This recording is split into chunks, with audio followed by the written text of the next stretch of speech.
talking about? You got any questions? Last week's recording, I botched it. And so. Oh, it didn't work. Yeah, but it's mostly on YouTube. It is? Okay. You said Cindy got most of it. It's on there. We'll see if it works this time. I hit recording, I saw it record, but then at the end of it, when I went to look for it, it wasn't there. So. Shucks. Does anybody have any questions about that? About last week? Did I hurt anybody's feelings with the talk about hurt feelings? I listened to it twice, and the second time I got it. When you said you'll either have hurt feelings or you'll be so blessed that God freed you. And I listened to it twice and I was like, Yeah, because the carnal mind will hear it and say, well, then it's my fault. Right? Yeah. The carnal mind wants to lay blame somewhere.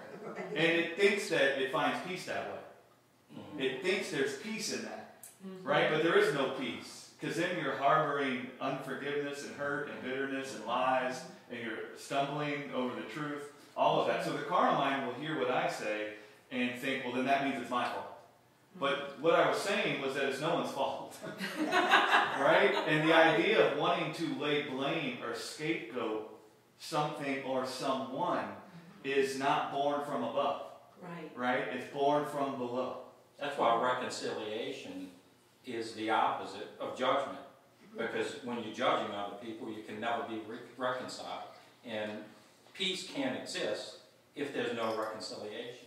Yeah. You're always at enmity with someone because you're judging them according to the fruit. That's good. That's good. Yeah. You're judging their heart. Yes. Right? It's essentially what happens.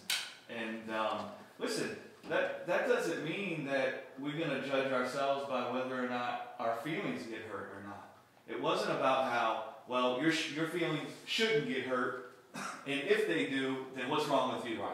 It's just, how do we want to engage with God in the day that our feelings do get hurt? Yeah. Listen, I hate to break it to you, as free as you're going to get, you still going to experience time where your feelings get hurt. Right. So it's not like we're trying to get to this place where our feelings don't ever get hurt. Yeah. But when they do get hurt, where are we going to find salvation from the hurt feelings? That's what it was about. How are we going to find comfort and healing in that place? And we ain't going to find it by laying blame or scapegoating other people for our hurt feelings. We're going to find it by talking with God about why we're hurt.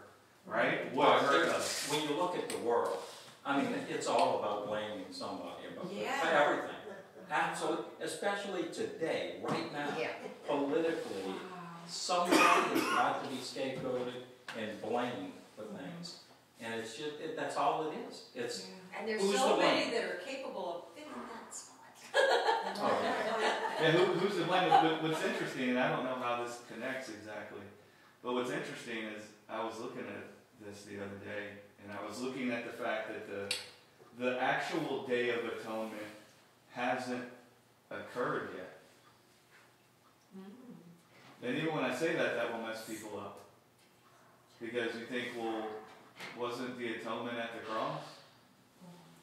And what you could say is that the work that was needed for there to be an atonement happened at the cross and also in the resurrection. But the Day of Atonement in Hebrew is Yom Kippur, which means the Day of Judgment or the coming day of our Lord.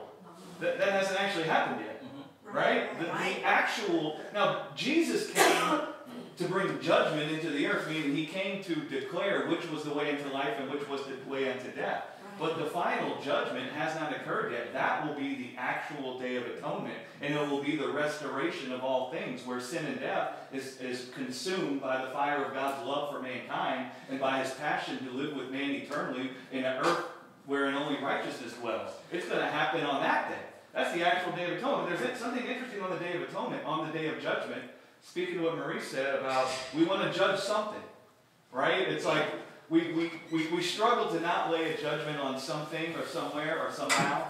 And what's interesting is the Day of Atonement in the Old Testament scriptures, they have two animals, 2 lambs, 2 sheep, 2 goats, whatever.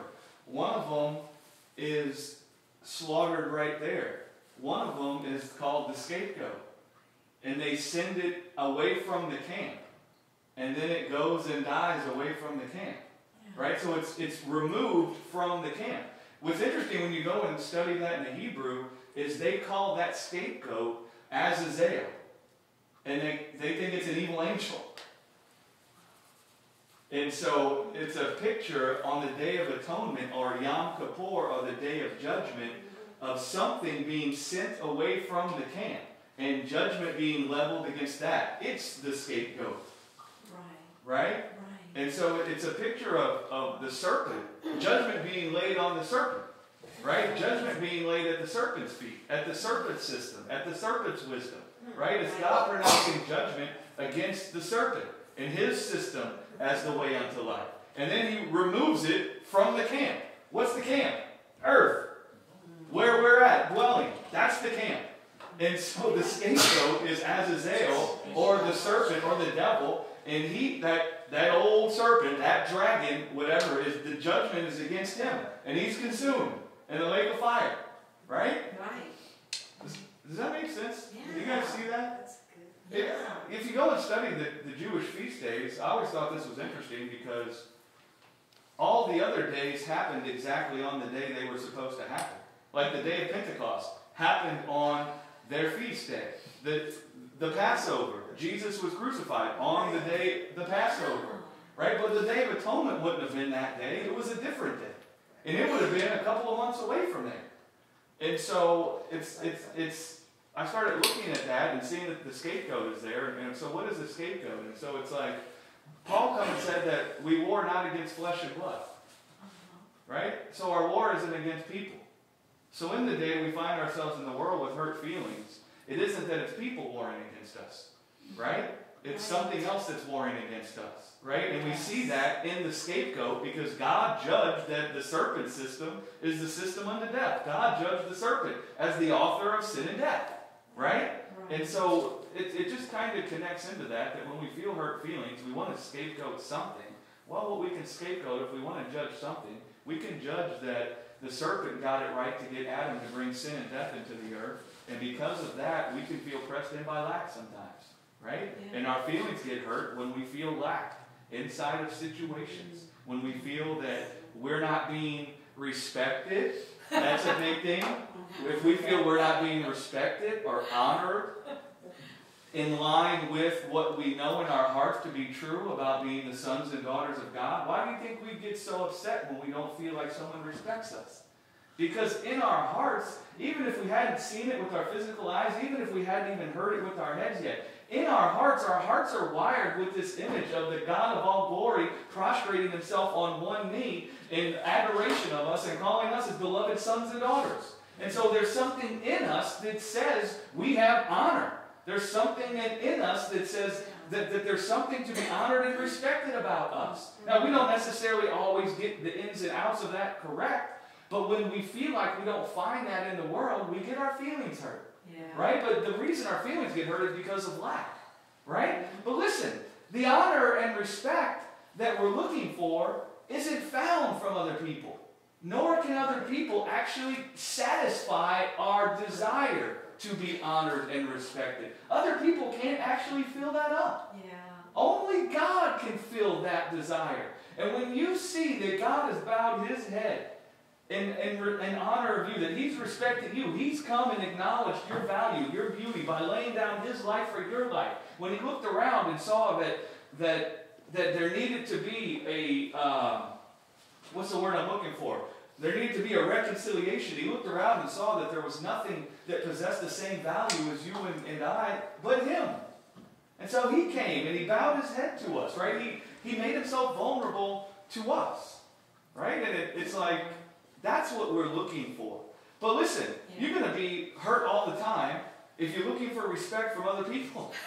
You know what I'm saying?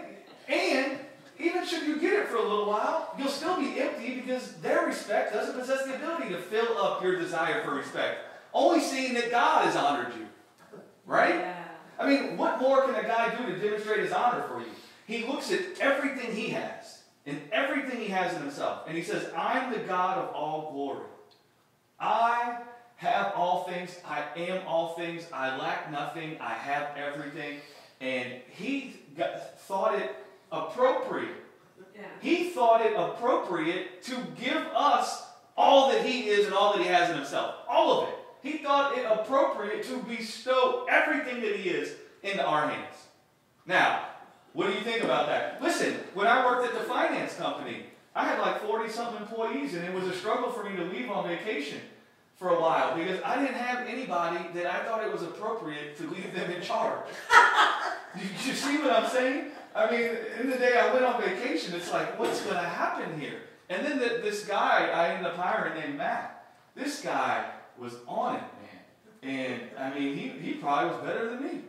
And so there was a time where I could see that it was appropriate to bestow everything onto him. But it was because of something I saw in him. So God saw something in us where he thought it appropriate to honor us by making us partakers, equal heirs with him in his kingdom and his life. Right? Now, what more honor do you want to find in that? And see, what can happen is when you begin to meditate on the fact that the God of all glory honored you, it has a supernatural effect in your heart where you're no longer looking for honor from other people. Do you see what I'm saying? You're not even judging your interaction with them from the perspective of respect or honor or not. Do you see what I'm saying? You're not even judging it that way because you're not looking there for it. You're not examining the interaction for respect and honor. You're not looking there for it, right? And so it helps you in your relationships. Because people are going to get it wrong all the time in your relationships. And it doesn't mean they're evil. It doesn't mean they're trying to disrespect you. It doesn't mean they're trying to dishonor you. Listen, they can't even see past their they can't see past their waistline. Yeah. Much less get it right to figure out whether they're disrespecting you or not. Do you see what I'm saying? I mean, in the day that they get it wrong, they're swimming around in so much suffering and destruction that it's impossible for them to even consider us. I mean, we don't even think about that. We act as if they've looked at us, they've examined us closely, they've considered everything about us, all the good and bad, all the good we've done. They've considered the love we feel in our hearts, and this is how they're treating us in light of all that. Listen, man, they can't even see that you're a person over there in that moment because they're so full of selfishness and self-centeredness and the death that's reigning over them, they don't possess the ability to consider someone else. I used to walk around the world upset thinking, why aren't these people considering other people? I was just so upset because, listen, I wanted to do everything right because I was considering how it could affect other people. Now, that wasn't the right way around it either. That was still a life by my own works. Right? But it's like I realized that when death is reigning in a person's heart, when death is reigning over a person in a situation or in their emotions, they don't possess the ability to consider another person. They're like a guy or a girl that's drowning. And all they can consider is that they're sinking in the water. And pretty soon their lungs are going to fill up with water and they're going to die. That's what they're considering. Listen, a guy drowning in the water is not busy considering the feelings of the people that are trying to save them. They're not busy thinking, what if I elbow the lifeguard in the face? I want to be sure that I don't yank on the life preserver too hard lest I jerk them into the water. Do you see what I'm saying? Their mind, it's not that they don't want to. They can't go there. Where they're at doesn't allow them to go there. Right? And so that can help you with people also, because I tell you what, when I consider that my feelings are hurt, 9 out of 10 times, the thing I automatically jump to is, don't they see everything I've done for them? I mean, just be honest. Haven't I loved them? Haven't I laid down myself for them? Haven't I? I mean, that's why your feelings are hurt after all, right? Because you've judged that you've been getting it pretty good. And look how they're treating you in return. Right? Yeah, when your thinking is a little bit of serpent stepping, you're liable to take a little snap out of yourself, you know. Oh, absolutely. Listen, the poison of asps will come out from under your tongue, right? And you'll get upset. And it's like, I found that dynamic going on in myself where I wasn't just having hurt feelings. I noticed that it was like God took me outside of myself and I could watch myself. It's like I noticed that instinctively and naturally, I immediately set about to blame someone for my hurt feelings. Like it was instantaneous.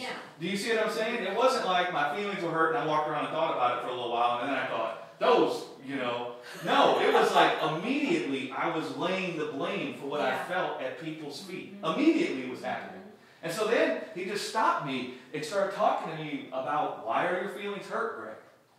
Right? And so I never even stopped and considered why my feelings were hurt ever when my feelings were hurt. They're just hurt, and that means someone's to blame. And now we're going to get busy with the blaming part and the accusing part, and so you lose sight of everything else. Wait, we already think we know why our feelings are hurt, don't we? Yeah. Right? It's already concluded. Right? They're them. And so we don't even stop to consider why our feelings hurt. And so God, showed me that dynamic, and we're just talking like friends. And it's like, man, have you ever seen how you don't even consider why your feelings are hurt? It's like immediate, your heart is laying blame, scapegoating. And I was like, man, I never saw that before. And then why do you think your feelings are hurt? He didn't come and say, well, you should ask me why he said, well, why do you think your feelings are hurt? Well, I never thought of why they were hurt, so I didn't have an answer. So you know what I did? I asked him back. I don't know, why are my feelings hurt? Which is what he was trying to get at to begin with. Which is exactly what he was trying to get me to do, to connect with him about why my feelings are hurt in the day my feelings were hurt. Because he's the only one that can bring peace to your hurt feelings. But if you're busy in a system where you're not talking with him about your hurt feelings, you're scapegoating and blaming and pointing and accusing, listen, you won't be saved from your hurt feelings. Yeah. Right? Right. They'll just get worse. Listen, it doesn't feel nice to think badly of people. How many of you, when you felt yourself really angry with somebody, felt like $1 million? I'm just being honest, man. Listen, when I feel angry with somebody, my face I get all wrenched up. I want to lay hands on them. You know? I start thinking things like, man, this is what happens when people don't get beat up when they're young for doing things like this. Because when we were kids, somebody did something like that, we beat them up and they learn. Do you see what I'm saying? You start thinking with the carnal mind. You start thinking irrationally. And it doesn't feel nice. Your blood pressure goes up. You start getting upset. Right? And so that never saved us anyway. So I'm not taking anything from you by telling you about this. I'm not taking away your salvation from your hurt feelings. I'm not taking away your ability to defend your heart against the maliciousness of all the people in your lives. I'm pointing you to the only thing that can actually give you peace from your hurt feelings. I'm pointing you to the only thing that can actually preserve your heart. He's the only one that can defend your heart. He's the only one that can keep your heart. Guys, we can't keep our own heart. We cannot keep our own heart. All we can do is sit and hear the word and the voice of the one who can keep our hearts. That's all we can do. And he will keep it. And he has kept it. And he shall keep keeping it. Continuing to keep it. Right? Yeah. And so, listen, that's where we're talking about. And so we're so used to this blame system that it seems foreign to not blame someone. Right? And so if it ain't them, then it's me. Right? We don't want it to be us. Right? But see, that's consistent with self-justification. We're crucified to a life of self-justification. So we're going to start thinking with that dynamic out of the picture. So this isn't about a person's going to be validated or invalidated in this situation. That's not part of the equation here. This is only about something is bringing us pain. Where are we going to find healing from it? Period. Why is there shame in needing healing from pain? Why is there any shame in that? There's not. There's no shame in needing healing from pain. Listen, when I fell off my bike and I scraped up my knees, I didn't feel ashamed that I ran to my parents and needed Band-Aids and stuff. Do you see what I'm saying? Yeah. And so we don't want to think on situations in our relationships from the perspective of self-justification. And we can't bring it forth in ourselves, but we want to at least be able to see if we're busy with the tree of the knowledge of good and evil within the situation. Right? That's the first way that you start getting free from it. You start recognizing, oh, well, this isn't really consistent with being justified in God. Right? Or being justified by God. This kind of a thinking. Right? Yeah. Does that make sense? Does anybody have comments about that? You know, the Lord's been revealing that I can be who I am play and be me, period. But last night, I just fell right into what you were talking about. And I just went, you know, I couldn't even put my finger on it. I was like, I know I'm not right. And I know that's not right, that I'm judging myself. But something's not right. And it's like your pastor, Dave Duell, sorry. I started watching Beauty and the Beast, and when I did, the Holy Spirit started unraveling everything. And even though I know that's not the picture of God in us, I kind of likened it to it, or maybe the Holy Spirit was doing that, where I was like, he was unraveling all that junk. He can't help himself. Don't worry about it. I got it, you know, sort of thing. And by the time, I mean, it just sucked me in, the story, because I was watching it on my phone, and I kept thinking, well, I'll just stop watching it now. I'll go to bed. Tomorrow's an hour. And I just kept battling. I went, no. And it sucked me in, And it just, and by the end of it, I was like totally in love with that person again. You know? Yeah, other people's reactions is not an indication about whether or not how we are is right or wrong. Yeah. So in the day someone even has a negative reaction to us, that's not an indication of whether or not, that's not the marker by which we judge whether or not how we are is good or bad. Right? Right. And what happens in that place, should someone have a negative reaction to us, our feelings are going to feel hurt because we're going to think there's something wrong with us.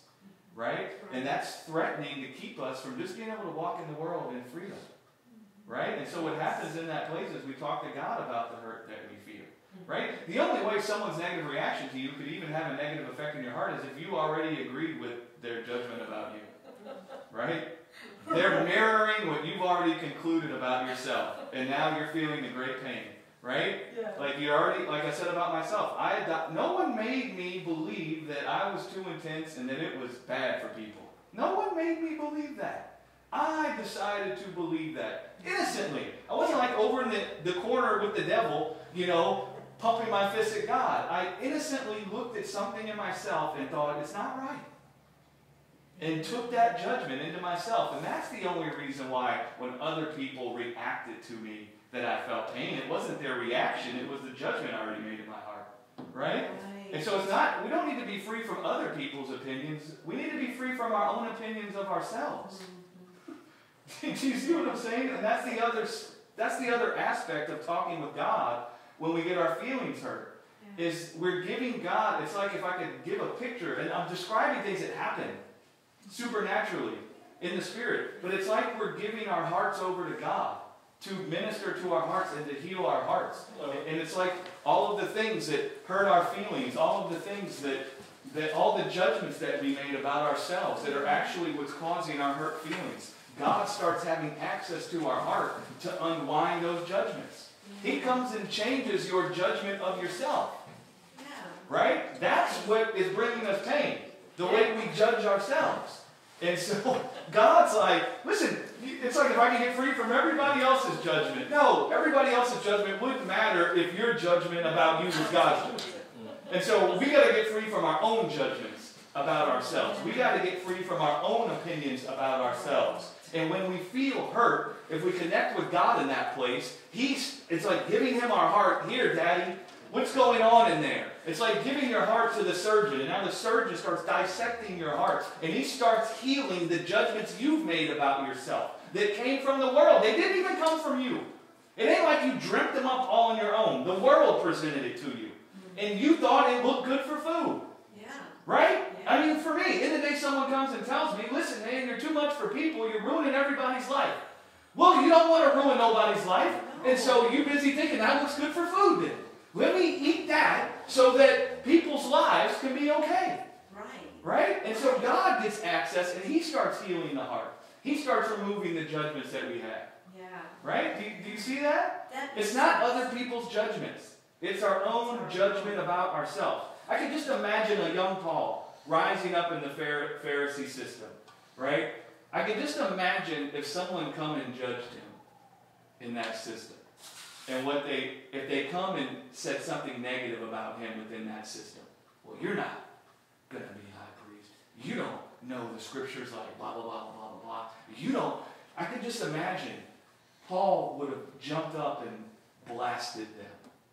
Well, now you see a Paul after he's met Christ on the road to Damascus, and he tells the Corinthians, yea, it matters not to me if you judge me. I don't judge my own self. What? Do you see what he connects there? He says, your judgments don't hurt me because I've laid down my own judgments about myself. Because one greater than all of us has come and given me a judgment about my life, and now I'm living according to his judgment. So, listen, his judgment is so profound that it's like removed every area of my heart that can be affected by other people's judgments. Do you see what I'm saying? His judgment has filled all, and it is everything inside of me. And so, there's no other place for any other judgments besides his. And so that set him free. Right? That's a profound thing he said there. And imagine how hurt Paul's feelings could have been. I mean, you're talking about a guy who was stoned to death and left on the side of the road. You're talking about a guy who found a bunch of pagans that were fornicating with priestesses in temples and stuff. And he came and founded their church. He risked his life to preach Christ and him crucified to them. They all received the Holy Spirit because of his love for them. And now he comes back and finds that they're speaking evil of him and talking well of these other ministers?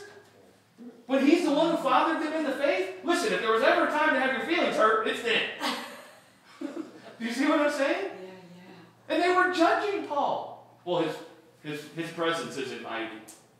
When he's here amongst us, he's just like a little guy, you know. He's not a very good public speaker. He's not eloquent. He's prosaic, line upon line, you know. Yeah. Gets kind of boring. The guy talks for 3 hours. You know, we fall asleep. But this Apollos, man, he's well versed in the art of communication and the skill of talking. And he comes in and poetically just spins these words. It sounds so nice to the ears. It's so beautiful. And he only preaches for 45 minutes. My goodness. And Peter comes in. Rah, rah, rah. And flips over the tables. And all of a sudden, stuff just starts happening. It's exciting, man. It's like the circus when Peter comes. When Paul comes and he sits up there, blah, blah, blah, blah, blah, blah. And so, listen, Paul says, it matters not if you judge me, yea, I judge not my own self. I've laid down my own judgments. I've been walking with this God that was manifested in Christ Jesus, the God of all glory. And I've heard his judgment about my life, and it's healed all my judgments about myself. Yeah. And so, go ahead, judge me. It matters not. I'm not in the earth trying to get a positive judgment from people. You see, that's the revelation Paul's busy with. My life in the earth doesn't consist in trying to get an affirmation. I didn't come here to father you in the faith to get you to affirm me as your father in the faith. That's not why I'm here. And so, affirm me or not, I care not. Right? I only came here so that the life of God can be born in you and you can be saved from this perverse generation. Right? Yeah. He wasn't looking for a attaboy. He wasn't looking for a pat on the back. He wasn't looking to hear someone say how great of a preacher he was. Yeah. So it didn't bother him. In the day they come and said, somebody else is better than you, bro. Our glory to God, man. You know? One man plants, another God waters. It's God who gives the increase. So whatever good you think you came in your life, it ain't because that guy's a better preacher. And if in the day you think that's why you got it, listen, man, you've made that guy your God. Right? Yeah. God's the only one that can give the increase. And God's arm is not so short that it's at the mercy of how someone preaches. His arm is long, and it heals in spite of how we preach. You see what I'm saying? Right? So, it's a perfect example in Paul's life of how that whole dynamic works. And listen, it will set you free. It'll always set you free to just have a conversation with God. Yeah. Right? And especially in the day your feelings are hurt, if your first thing is, let me sit with God. Yeah. You notice how that was our reaction when we were little kids? Yeah. In the day we were hurt by something, we come running home. Mm-hmm. Right? Mommy, Daddy, so-and-so said that his daddy could beat up my daddy. So-and-so pushed over my bike. Do you notice how we instinctively ran home to mommy and daddy with our hurt? Yeah. What did Jesus say? That we would become like little children? Yeah. Right? And so the gospel is immersing us in that kind of a deal, where when we feel hurt, our first instinct and natural reaction is that we start talking with God about what we feel and why we feel hurt, instead of lashing out. Yeah. Right? Instead of blaming. It's like all of our judgments are put on pause. Right? Because when we feel hurt is when our hearts are the most susceptible to taking in lies. That's when our hearts are the most susceptible to making wrong conclusions and judgments about people. And then we plant them in our hearts, and then they shape our lives. And so in the place where we pause, we're not actually... Listen, if I'm asking God, Father, what is it that's going on in me that's hurting my feelings? Guess what I haven't done yet? I hadn't made any judgments. Now I'm presenting my heart to God and allowing Him to keep my heart from false judgments and to plant the true judgments in my heart. Yeah, right? Do you see that dynamic? Because I'll tell you what, somebody hurts your feelings, you're busy making judgments. Yeah. You're judging it. You're thinking, what does it mean? You know? Yeah. And you decided all that, you don't even have a conversation with God. That's true. And it's like it'll just stop you. And you'll say, Lord, what is this hurt that I feel? Right? Yeah. It's a beautiful thing to watch that blossom in relationships. Even in relationships where one of the two parties is like gangbusters against you and hating you. Right? I've seen what I'm talking about heal relationships. And I don't mean like instant. I've seen it happen immediately, but I've also seen it over a period of years work itself out. Yeah. Where eventually the platform is established where the other person is set free. And you start enjoying the relationships. Right? Yeah. It's a beautiful thing, man. Does that make sense? I know it's a hard saying what I'm talking about. We're talking about the inner workings of the heart. Right? But try and hear the voice of God the next time you feel hurt. Try to hear the voice of God talking with you. Telling you that He's there with you. Right? And saying, why are you hurting? What's going on in your heart? Talk to me. Right? And talk to Him instead of scapegoating other people. Yeah. And you'll find healing will come. And if it's some judgment that you have that you made your whole life about yourself, you'll start finding that thing plucked out of your heart. Right? Yeah. You'll start finding it plucked out of your heart. That's so cool. It sounds like the Paul that met Jesus was mirroring Jesus saying the enemy found nothing in him. Yeah. There was nothing there. No scab for anybody to pick. Yep. That's it. Yeah. Yeah. There's no lack. Yeah, no lack. I mean, that's why the enemy would have, that's why his accusation would have something in us. If we believe we lack something, then his voice carries weight to us. What God come to do is come and fill us full of His life. Because there's no lack in His life. Yeah. When lack tries to come upon His life swallows it up. Yeah. And so when He can persuade our hearts, like it says in Psalm, the Lord is my shepherd, I do not lack. Right? Yeah. If God is the preserver of my life, and He's preserved my life by giving me His life, this world can't tell me I lack. I mean, it can tell me I lack, but this world doesn't possess the power to bring forth lack in me. Right? And so the devil doesn't have anything in us if we don't feel lack. What can he say to how can he compel a person to enlist their own ability for something unless he can first convince them that they lack something? He can't. He can't. Right? So just like in the dynamic of this discussion, at the end of the day that I think someone's disrespecting me, you know what that's trying to tell me? I lack respect. I don't have the respect I deserve. Do you see how that's lack? Do you see how that's compelling you to fight for the respect you say you deserve? Do you see that dynamic?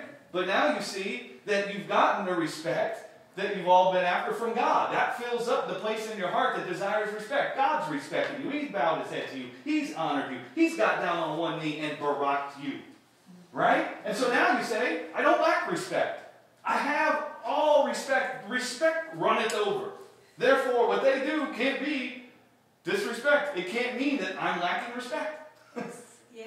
Do you see how that works? Listen, you'll find wisdom dwelling in you in those situations. Because if you don't wrongly judge what's going on there, guess what is next to come, no matter what? You begin to have eyes to see what is actually going on there. The thing that blinds you to what's really going on there is the false judgment you initially make. Now, if God comes and heals you from making the false judgment, all of a sudden it's like, okay, yeah, I see what's going on there real clearly now. Right. Now you actually have the wisdom and discernment of God dwelling in you. That if there be a way to navigate that situation, or to talk, or to deal with it, you'll find it coming out of you. Right? Right. But it's only going to happen from that foundation. Wisdom isn't born from self-justification. Wisdom isn't born from hurt feelings. Wisdom isn't born from offense. It can't be. Wisdom isn't born from lack. It can't be. Right? Yeah. It works against wisdom. It works against discernment. And so God comes to fill us up. And listen, it's not even like you're a super smart God. It's just like an obvious thing. If all of a sudden you don't make the wrong judgment, all of a sudden the right judgment is like right there staring you in the face. You know what I'm saying? Like smacking you. Oh, duh. How did I ever miss that? Right? It's like I'm busy with my wife and I think my wife has disrespected me or something. And so I'm all the time feeling angry with her. And doesn't she see everything I do? Doesn't she? And you start, right? Well, you don't see what's really going on there. You're blind to it. And so then you can't deal with the situation in wisdom.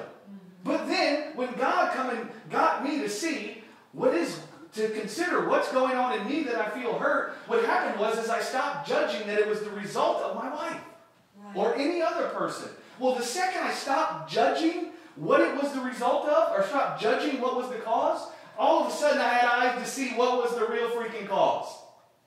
Do you see what? Like, oh man. There you go.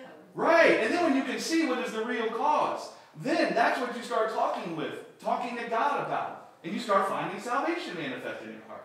Yeah. Right? And then you get free from all the judgments that have come against you in this world. Listen, guys, we can go find, I got these big, thick books of the oral Jewish tradition. We could open up those books, a book that big, and flip through all the pages. That's the amount of judgments that have come against us in our lives in this world. Wow. They're never ending. Around every turn, every minute something is happening in our life, and then there's a judgment about what it means. Absolutely. About us, about God, and about the people around us. It's how we think. It's our natural Our default. means of discerning things. Yeah. But when we begin to realize that it's not about us and it's not about the other person, but about the one who has a testimony toward us, and our hearts go toward that testimony, all of a sudden, that is less important, and my judgment about myself is less important. That's it. And that's a profound thing. My judgment about myself also isn't important. This is a scary thing for people, because we've been so indoctrinated with the tree of the knowledge of good and evil without knowing it, we place such great value in our own judgments. Absolutely. Your judgment also don't mean a freaking thing. My judgment doesn't mean a freaking thing. There's one person's judgment that means something. And now, we just trying to live by that judgment. Right? We count all of our judgments as dung. We don't want to hear that in the church. Listen, the church has been infiltrated with humanism. I hate to say that. It's been, even the grace message has been infiltrated with humanism, where it's all about the love of self-love. Absent a revelation of the love of God, we're now busy trying to love ourselves. The gospel is not about how you're going to love yourself. That's not the gospel. The gospel is not about self-love. That's what the message of humanism does, absent a revelation of the love of God. The gospel is about you're going to feel so satisfied by the love of God, there ain't no other area in you that can take love from anywhere else. There's no room for self-love because you don't see that you need to be loved. You feel that your need to be loved has been completely satisfied. So the idea of self-love is contrary to the mind of God. It doesn't mean that God doesn't think I'm a treasure. It doesn't mean that I'm a treasure. But I see I'm treasured by Him, so I'm not busy trying to treasure myself. I'm not busy trying to care for myself. I see He's cared for me. The gospel is about you feeling so loved by God that you need no more love from you or from other people, then you feel free to love others above loving yourself. You prefer others above yourself.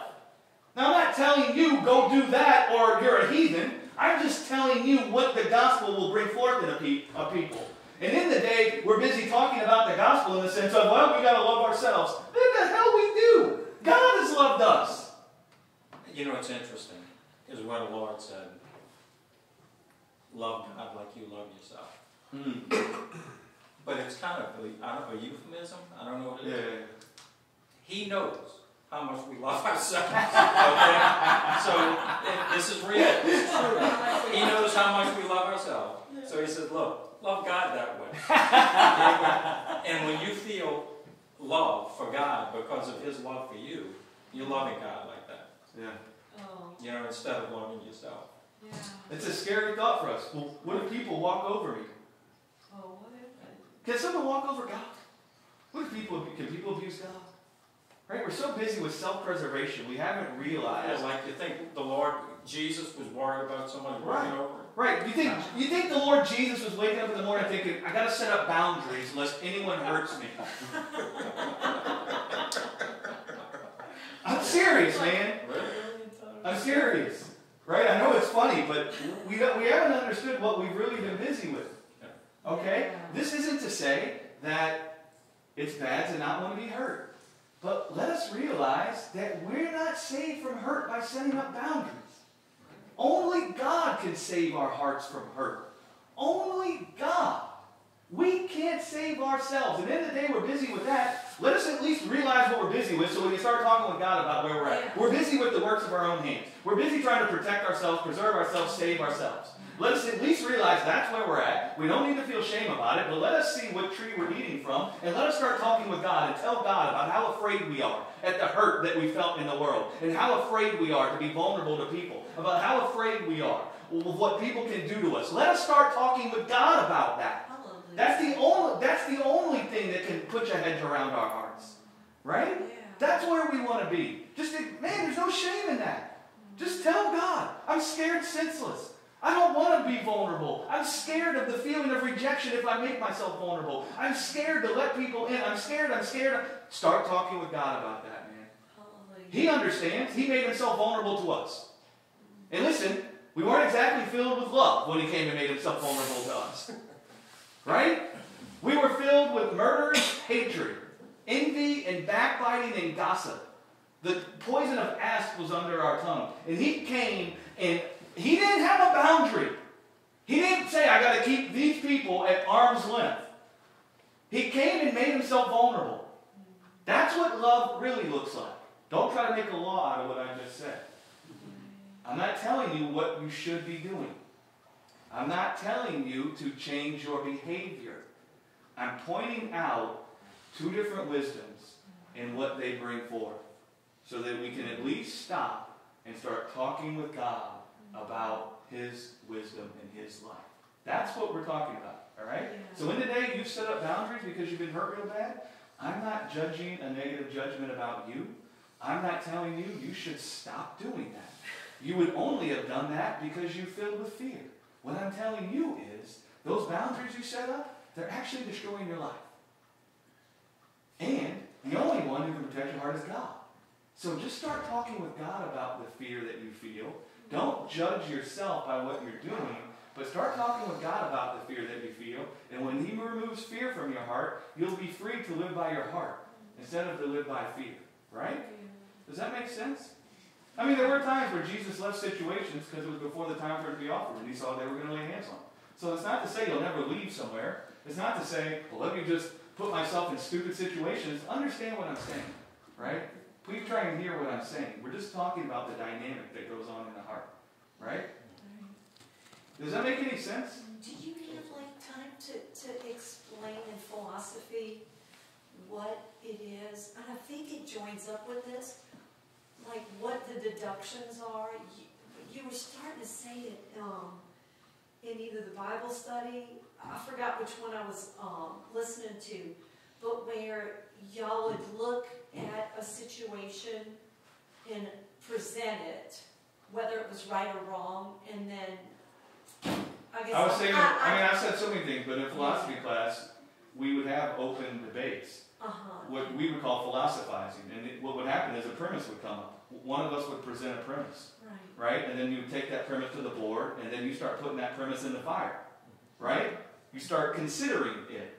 Well, there's times where the premise that was brought up didn't even meet the standard to go to the board. It was, the fallacy of it was so great that you couldn't even take it to the board, right? But there was other times where in order to show how much of a fallacy was contained in the premise, you would allow it to go to the board just so you would allow part of the argument, even though you didn't believe it, just to show, right, the fallacy of the premise. Yeah, right. I don't know if that's what you're talking about. Yeah, that's exactly what I was talking about. Yeah. Thank you. A question.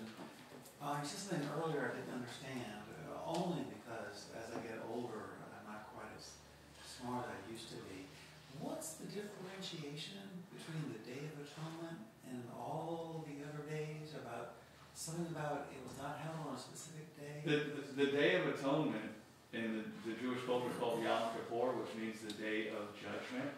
And so they actually look on the Day of Atonement more in line with the restoration of all things.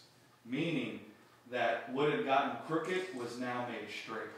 Right? And so we could say that a form of that judgment was seen at the cross. Most certainly. And we can even say that the work that was needed to bring about the restoration of all things occurred on that cross. But when you look at the feast days and how they occurred on specific days, that specific day in the calendar did not coincide with the actual Day of Atonement on the calendar. So the day Jesus died on the cross, it coincided with Passover, not the Day of Atonement. Right? Like when the Holy Spirit was poured out, it actually coincided with their feast, the Day of Pentecost. Right? It actually coincided there. So what I was saying is that the actual Day of Atonement hasn't occurred yet. One of the reasons we know that is because the day Jesus died on the cross was not the Day of Atonement on the calendar. Right? And so we look still for the actual manifestation of the Day of Atonement. And in the Jewish mind, that would be talking about the restoration of all things. If you notice, the disciples were asking Jesus all the time, when will be the restoration of all things? Yes. Right? When will be the end of this age? They're all the time talking about that. For them, that would be the Day of Atonement. Right? And so that hasn't actually happened yet. It'll happen when Christ comes back and sin and death is completely removed from the earth and we're standing in glorified immortal bodies. What had gotten crooked will be fully manifested straight. Now, the reason I ask is not philosophical but practical. The Day of Atonement, before man started adding other things, was the only day in all the Old Testament where a public fast was proclaimed. As far as, and of course, the fasting just means beholding God. Just open yourself, completely beholding God.